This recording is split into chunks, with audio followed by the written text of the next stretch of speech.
UG same one के अंतर्गत आप लोग को पढ़ना है आपका डिजिटल एजुकेशन, जिसमें पहला चैप्टर रहेगा आपका introduction to computer system.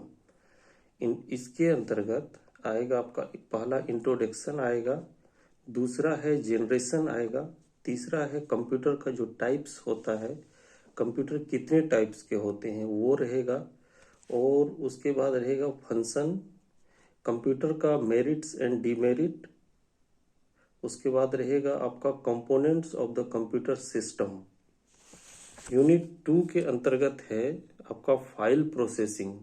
File processing में वर्ड प्रोसेसिंग आएगा, creating and formatting, editing, creating table, graphics in document, spreadsheet आएगा, formatting formulas and function, data chart and filtering, introduction to the presentation, editing slide show और drawing, creating presentation. आपका second जो unit है file processing, उसके अंतर्गत आपको मूल रूप से जो प्रेजेंटेशन होता है वो ज़्यादा पढ़ना है, और प्रेजेंटेशन को कैसे क्रिएट करते हैं वो चीज़ देखना होगा। यूनिट 3 में रहेगा आपका इंटरनेट है, साइबर सिक्योरिटी है एंड एआई है। एआई का मतलब होता है आर्टिफिशियल इंटेलिजेंस। इसके अंतर्गत रहेगा कंप्यूटर नेटवर्क, कि कंप्यूटर नेटवर्क कैसे काम करता है वो चीज़ है। Introduction and its application, internet का क्या क्या एप्लीकेशन है वो रहेगा। साइबर सिक्योरिटी कैसे काम करता है वो रहेगा। टाइप्स, साइबर सिक्योरिटी का कितने टाइप हैं, इम्पोर्टेंस क्या है, गोल क्या है, साइबर सिक्योरिटी थ्रेट्स कैसे काम करता है, साइबर सिक्योरिटी टिप्स कैसे है, कैसे साइबर सिक्योरिटी से हम लोग बच सकते हैं, उसमें ये चीज़ दिया हुआ है। आपका इंट्रोडक्शन टू एआई है, आर्टिफिशियल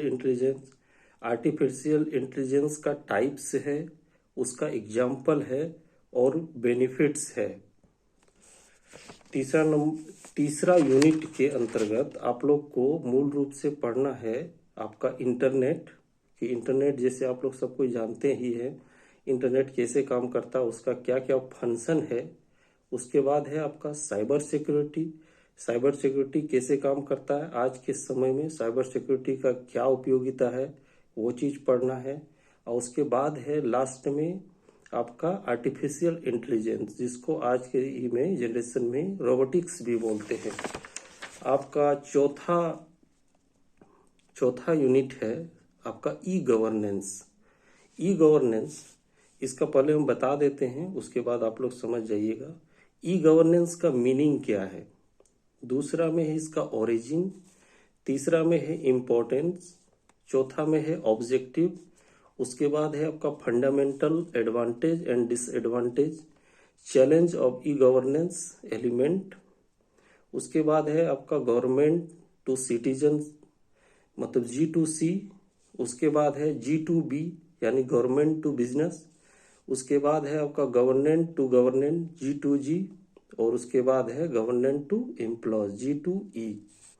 इस चौथा यूनिट में आप लोग को पढ़ना है ई गवर्नेंस का मतलब होता है कि सरकार के जितने भी कामकाज हैं वो आपका कंप्यूटर के माध्यम से हो, इंटरनेट के माध्यम से हो, उसी को ई गवर्नेंस बोलते हैं।